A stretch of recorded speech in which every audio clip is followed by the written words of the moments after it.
동굴에서 하늘을 울리다라는 말씀으로 말씀 전하겠습니다. 우리가 계속해서 다윗에 대해서 하나님의 마음이 아픈 사람, 온전한 예배자인 다윗에 대해서 계속해서 이 여름에 살펴보기로 했습니다.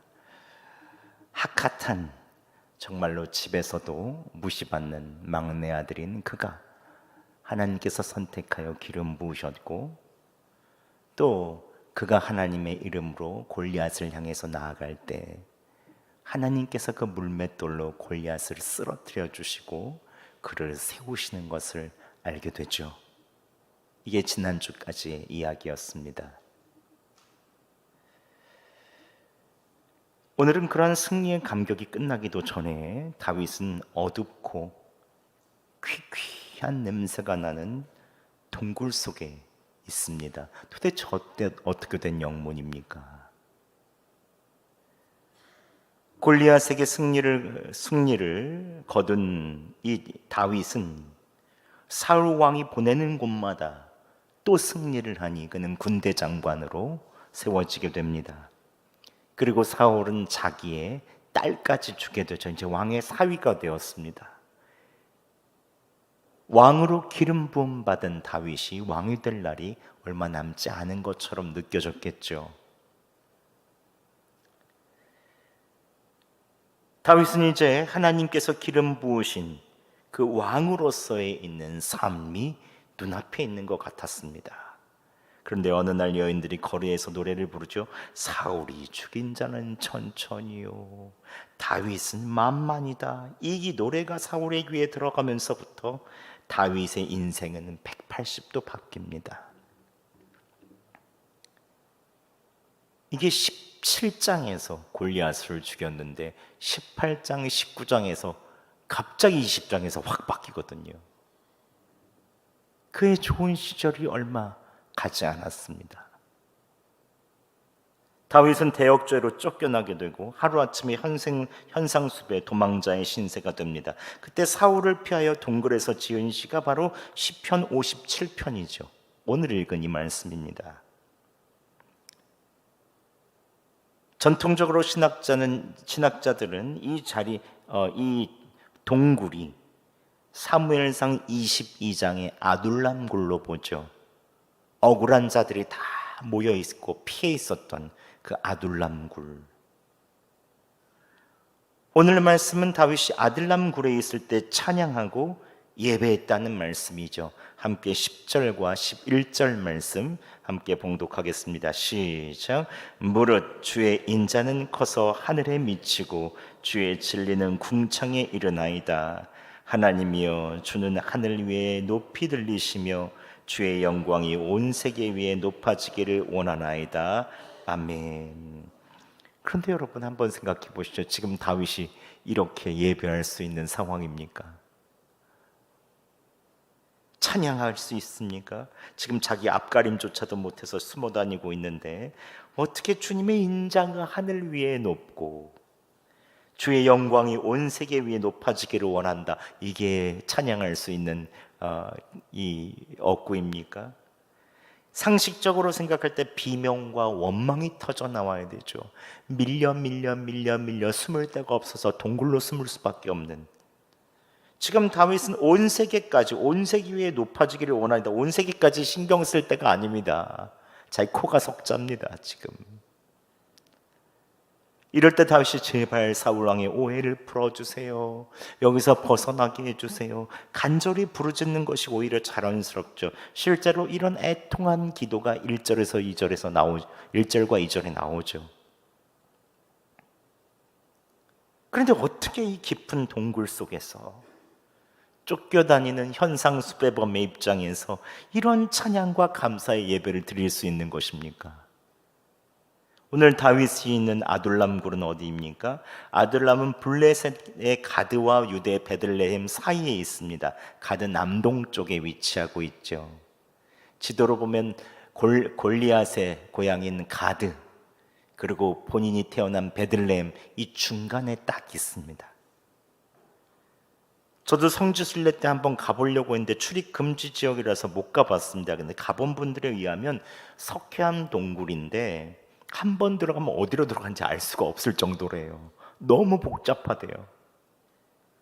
근데 빛도 안 들고 석회암 동굴이라 박쥐들이 그렇게 많답니다. 배설물 냄새가 코를 찌른대요.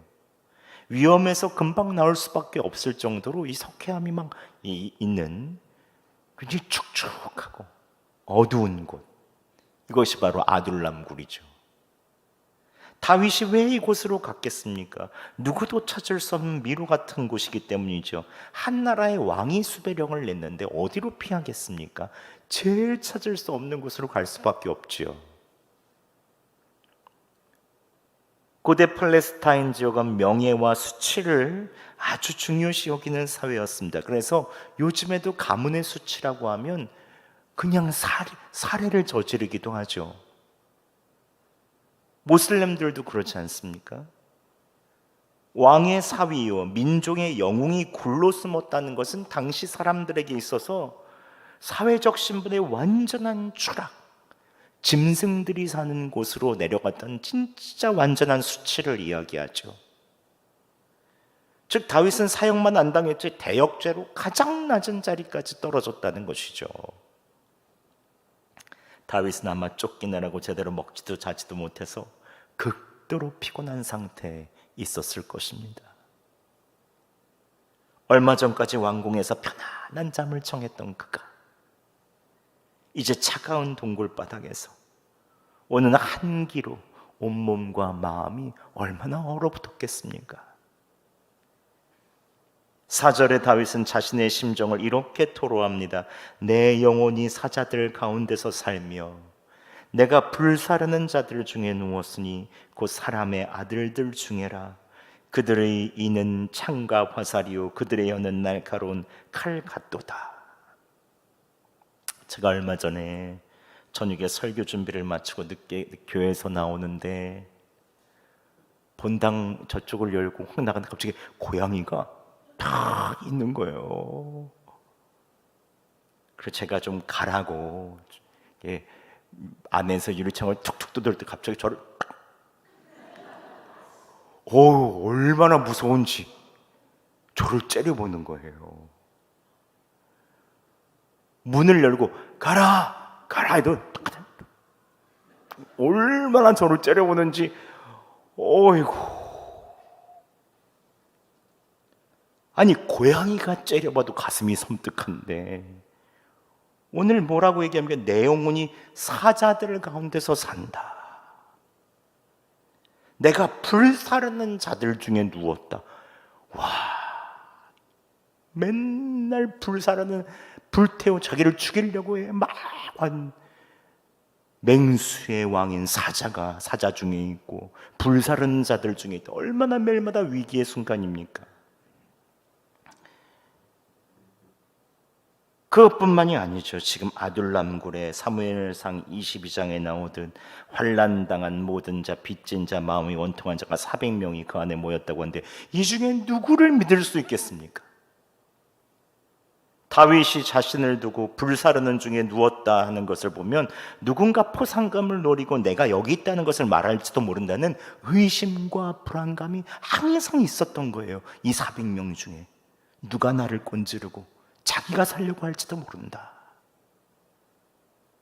의심과 불안감이 보면 창과 화살과 칼이 됐다고 얘기합니다. 매일 심장을 찔러오는 거죠. 잠이라도 제대로 잤겠습니까?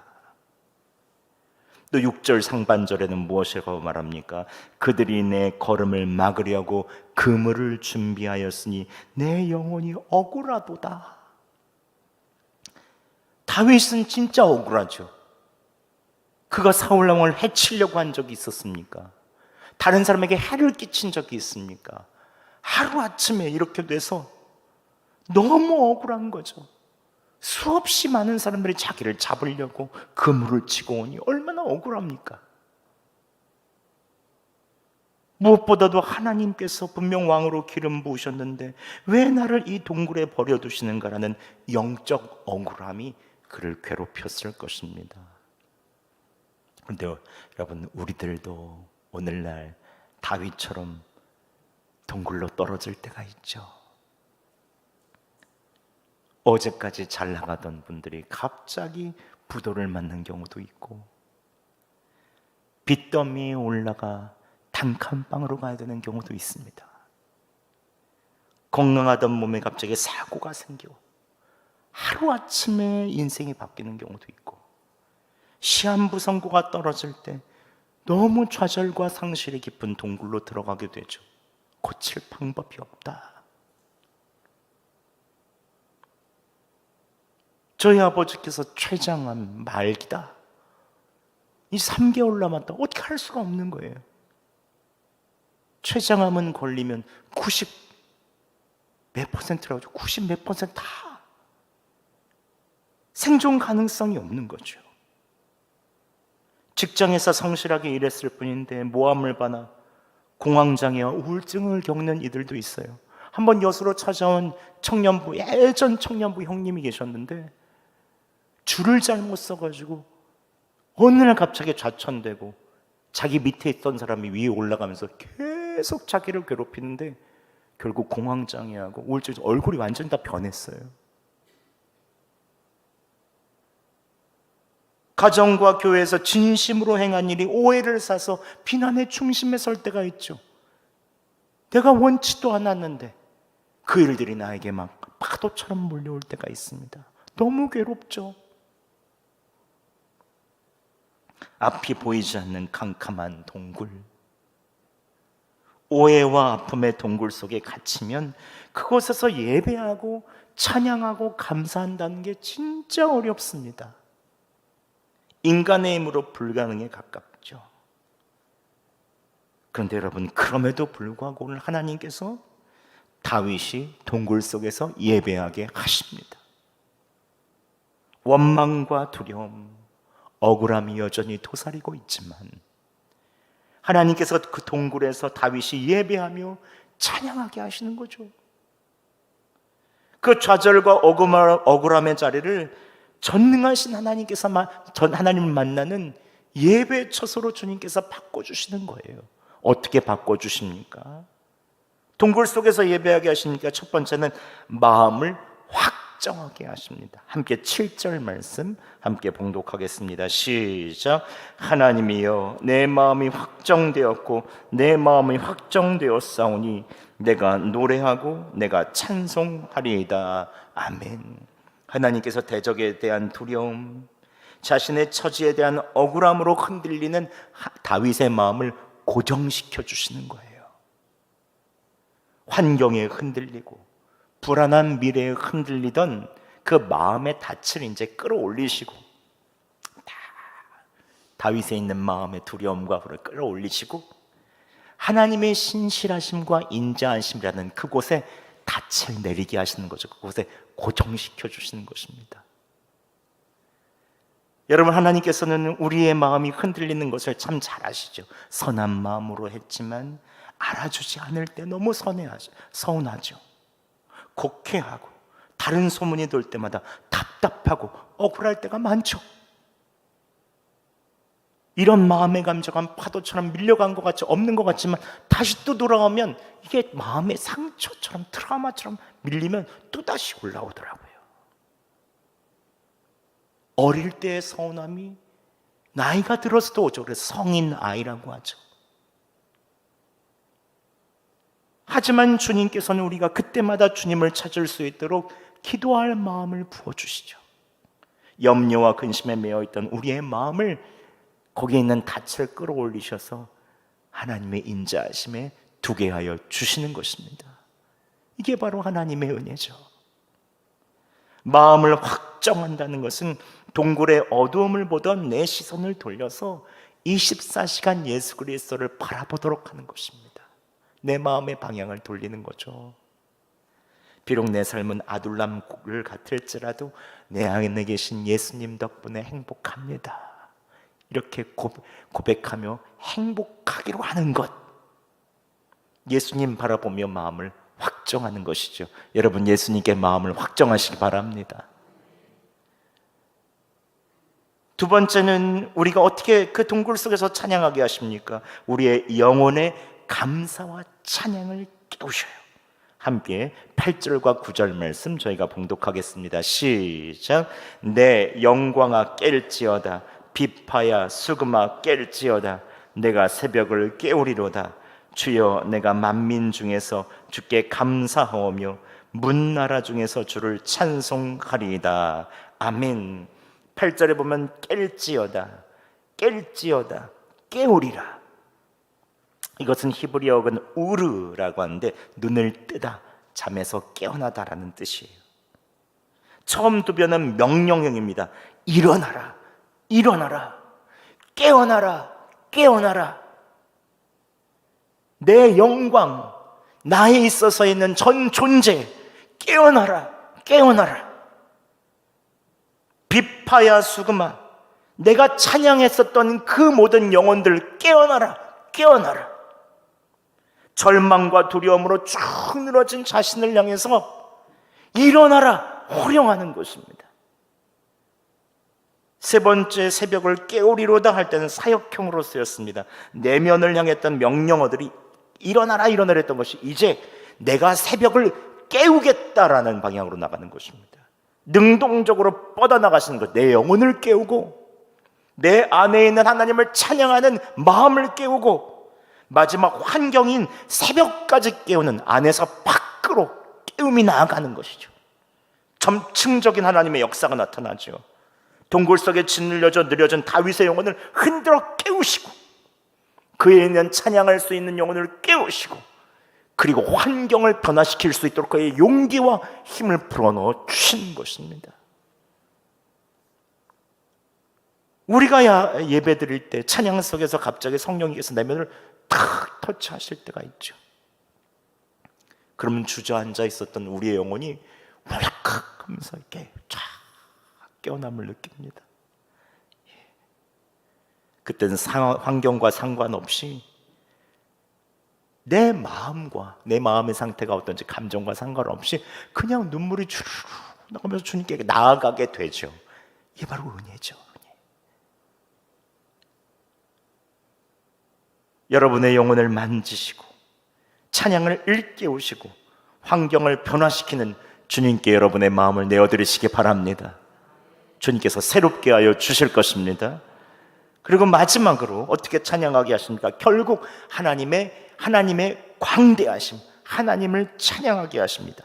함께 10절과 11절 말씀 봉독하겠습니다. 시작. 무릇 주의 인자는 커서 하늘에 미치고 주의 진리는 궁창에 이르나이다. 하나님이여, 주는 하늘 위에 높이 들리시며 주의 영광이 온 세계 위에 높아지기를 원하나이다. 아멘. 다윗이 지금 있는 곳은 사방이 막힌 작은 동굴이죠. 미로 같은 동굴이죠. 그러나 그가 하나님과 연결되니 동굴 너머에 계신 광대하신 하나님이 보이는 것이죠. 자신에게 기름 부으신 하나님의 그 인자하심이 너무 커서 하늘에 미치고 그의 영광이 온 세계에 미치기를 바라는 것입니다. 이미 그는 왕이 됐죠. 온 나라를 다스리는 왕이 된 것과 똑같죠. 하나님의 영광이 미치기를 원하나이다. 동굴 속에서 왕이 되는 것입니다. 저는 매주 목요일 저녁마다 여수의 6교회 목사님 사모님들과 함께 예배하며 이런 다윗의 찬양들을 계속해서 경험해요. 저희 목사님 이렇게 사모님들 하면 12명이 모이거든요. 딱 2시간 기도합니다. 다들 바쁘시니까. 근데 특별한 프로그램도 없어요. 기타 한 대 가지고 찬양하고 시편 말씀 읽고 묵상하고 기도하고 찬양하고 나라와 민족 세계 선교 위해서 각 교회마다 상황들을 놓고 계속 기도하는 거죠. 기도하고 찬양하고 기도하고 찬양하고 기도하고 찬양하고. 그럼 2시간 훌쩍 지나갑니다. 저녁밥도 우리 기도에 집중하자고 해서 준비하는 교회에서 그냥 김밥과 라면, 각각 찬조하시는 분 계시면 떡볶이 이렇게 그냥 간단하게 먹고 끝내요. 뭐 음식도 없고 뭐 그냥 프로그램도 없어요. 근데 처음 모일 때 목사님들과 사모님들 뒤쳐서 표정들을 제 동굴 속에 있는 표정으로 다 와요. 다들 목회할 때 얼마나 바쁩니까? 작은 교회나 큰 교회나, 작은 교회는 작은 교회대로, 큰 교회는 큰 교회대로 바쁘죠. 각 교회의 무거운 문제들, 앞에 놓인 상황들 다 그냥 끌어안고 오는 거예요. 목회의 고단함 말할 것도 없고, 자녀가 갑자기 학교 그만둔다고 막 그러면 우리 다 같이 똑같은 마음으로. 사모님이나 사모님 언니가 암에 걸린 일들도 오고, 갱년기라 불면증 걸리고 우울증 걸린 조카가 갑자기 집에 와가지고 막 머물러서 사모님 막 죽으려고 하고, 애 끓는 사연들의 가정부터 시작 교회마다 가득가득해요. 가득가득해요. 그런데 저희가 계속 찬양하고 말씀으로 고백하고 기도하고 찬양하고 기도하고 반복하다 보면 오늘 시편의 역사가 그대로 일어나는 거예요. 성령님께서 마음의 동굴에 깊이 내리시는 두려움과 아픔의 닷들을 다 주님이 그냥 저절로 꺼내주세요. 꺼내서 하나님의 인자하심에 꽉 박아주세요.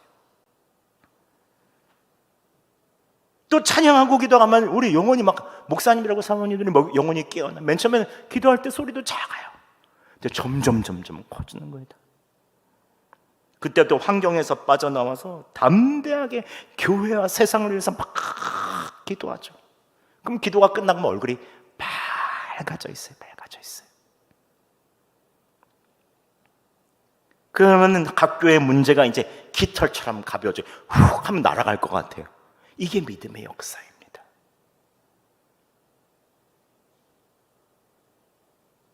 이렇게 다윗이 찬양했을 때 원통한 400명의 동굴에 모인 사람들, 훗날 다윗 왕궁의 핵심적인 용사로 다 변화가 돼요. 왜 그런 것입니까? 다윗이 동굴 속에 예배하는 것을 봤거든요. 하나님의 용사가 무엇인지를 다윗을 통해서 배웠거든요. 매일마다. 이처럼 동굴은 나 혼자 겨우 살아나가는 자리가 아니라 내 주변에 상처 입은 사람들을 함께 변화시키는 기도의 자리인 거예요. 이 사람이 변화되고 이 사람이 매일마다 얼굴이 변화되는 것을 보면서 하나님의 역사를 보는 거죠. 여러분, 왜 하나님께서 다윗이 편한 왕궁에서 성전에서 찬양하면 되는데 이 비참한 동굴 속에서 찬양하게 하시는 것입니까? 하나님께서는 사랑하는 다윗이 세상의 성공이나 왕궁의 안락함에 머물지 않고 매일마다 하나님의 인자하심과 영광을 바라보며 주님 안에 거하는 법을 가르쳐주고 싶으신 거예요. 이게 왕이라는 거예요. 왕 같은 제사장이요, 거룩한 나라요, 그의 소유된 백성은 이러한 법을 배우라는 거예요. 다윗을 통해서. 우리도 자녀들이 가장 안전하고 좋은 곳에 있기 원하잖아요. 그럼 여러분 자녀 다 그렇지 않습니까? 우리는 자녀들이 진짜 안전하고 좋은 곳에 있기 원하잖아요. 잘 되기 원하잖아요. 그것처럼 하나님 아버지께서도 우리가 가장 안전한 곳, 가장 좋은 곳, 주님의 품 안에 거하기를 원하시는 것입니다. 이게 바로 하나님의 심정이에요. 심정. 하나님의 마음에 합한 왕으로 빚어주고 싶으신 것이 하나님의 마음이죠. 오늘 이 다윗의 동굴에서의 찬양은 어디서 완성됩니까? 예수 그리스도의 십자가라는 동굴에서 완성이 됩니다. 아무런 죄가 없으신 하나님의 아들이 흉악한 죄인으로 사형 선고를 받아서 이렇게 억울할 때가 어디 있습니까? 하나님 나라의 꿈을 가지고 오셨지만 제자들 다 배신하고 다 떠나갔죠. 이런 좌절이 어디 있어요? 꿈이 다 좌절됐죠. 왕으로 기름 부음 받은 다윗도 비참하고 수치스러웠겠지만 하늘의 왕이신 예수님이 다 옷이 벗겨지셔서 십자가에 수치스럽게 못 박히셨잖아요. 이보다 더 끔찍한 추락이 어디 있습니까? 그런데 놀랍게도 예수님께서는 그 가장 큰 억울함, 그 좌절, 수치의 동굴을 우리를 위해서 다 당하신 거예요. 다 당하시고 우리의 마음을 하나님께 확정할 수 있는 길을 활짝 열어 주신 것입니다. 이게 바로 십자가의 역사죠. 십자가의 역사. 그리고 우리로 하여금 주님의 구원과 부활과 다시 오심을 기다리게 하시는 것이죠. 그 안에서 머물면서. 그래서 우리에 있어서에는 예수님의 십자가는 절망과 낙심의 동굴이 아니라 우리의 구원과 소망과 부활을 얘기하는 놀라운 놀라운 약속이죠, 약속. 죽음에서 부활하신 예수님 부활 자체가 우리의 가장 큰 승리와 찬양이죠. 여러분, 부활하신 예수 그리스도를 믿으십니까? 예, 이게 우리의 찬양입니다. 이게 우리의 찬양. 여러분, 예배는 동굴 속에서 찬양하는 거예요. 안락한 저기 푸른 초장, 좋은 곳에서도 찬양할 수 있지만 동굴 속에서 찬양하는 곳입니다.